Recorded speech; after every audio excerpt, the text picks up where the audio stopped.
Hi everyone and welcome back.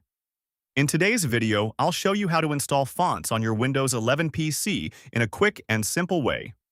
Let's get started. First, download the font you want to install. You can get fonts from trusted websites like Google.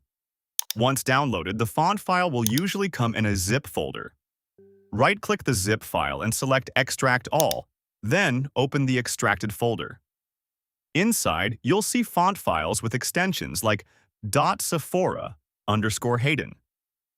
Now, to install the font, simply right-click on the font file and click Install. Alternatively, you can double-click the font file to open the preview window, then click the Install button at the top. There's another method as well. Go to Settings, then click on Personalization, and open the Fonts section. Now, just drag and drop your font file into this window, and it will install automatically. Once installed, your font will be available in apps like Adobe Premiere Pro, Adobe After Effects, and Microsoft Word. If the font doesn't show up, try restarting the app or your computer. And that's it. You've successfully installed a new font on Windows 11.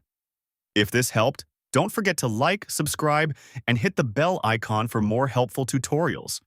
Thanks for watching.